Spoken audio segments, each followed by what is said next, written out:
Thank you, Mr. Chairman. Senator Menendez, members of the committee, I'm really pleased to be here this morning to introduce a distinguished stateswoman and leader, and of course, a proud Kentuckian. The Bluegrass is proud of this daughter of our Commonwealth.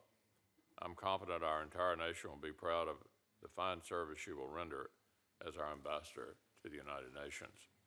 Of course, most of you are already familiar with Kelly Knight Craft. Almost 2 years ago, I came here to introduce her nomination to be Ambassador to Canada. I noted her impressive record of public service. I talked about her unanimous Senate confirmation back in 2007 to serve as an alternate representative for our delegation to the UN General Assembly. I described how her performance in that role, including her work on the new Partnership for Africa's Development, showed that Ms. Craft is a talented consensus builder, and I predicted that if confirmed, she would skillfully manage America's relationship with our neighbor to the north. A week later, her nomination was reported favorably out of this committee on a voice vote, and 1 week after that, she was confirmed by the full Senate, again by a voice vote. So let's talk about the past 2 years and the impressive record of this first ever woman to serve as our ambassador to Canada. Historically, that post is not one that is typically viewed as one of the tougher assignments in the diplomatic corps. But as it would turn out, Ambassador Craft's tenure brought a host of tough issues and thorny questions to the fore. Everything from rethinking NAFTA to navigating real differences between Canada's leadership and our administration. The relationship was tested, and by all accounts, our ambassador rose to the occasion and did an outstanding job.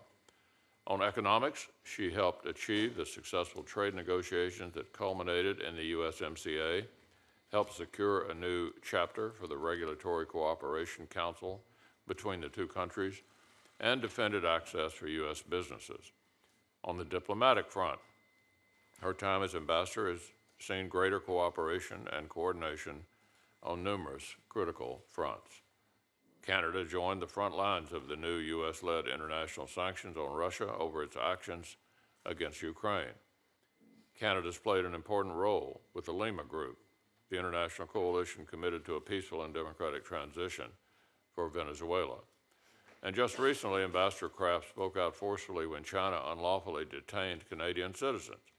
This is a record of significant achievement. It reflects hard work, careful study, and great skill. And she's won respect both at home and abroad. The current Premier of Ontario has reflected, quote, "Every Premier I know thinks the world of her. She really proved herself over some tough times." That's the Premier of Ontario. And watching Ambassador Craft's tenure, a former Canadian ambassador to the U.S. has concluded she's done the job very well. As it happens, I'm actually meeting with Prime Minister Trudeau tomorrow to discuss the USMCA. I know that our conversations will only be building on a huge amount of successful work by Ambassador Craft to forge the path. So, Mr. Chairman, following the successful tenure from Ambassador Nikki Haley, it's vital that our next UN ambassador possess the knowledge, talent, and experience to continue skillfully advancing our nation's interests and values. So that's why I'm proud to say Ambassador Craft is a phenomenal selection by the President. I'm proud to support her nomination, and I'm really proud to be here this morning to introduce her to all of you. Thank you very much.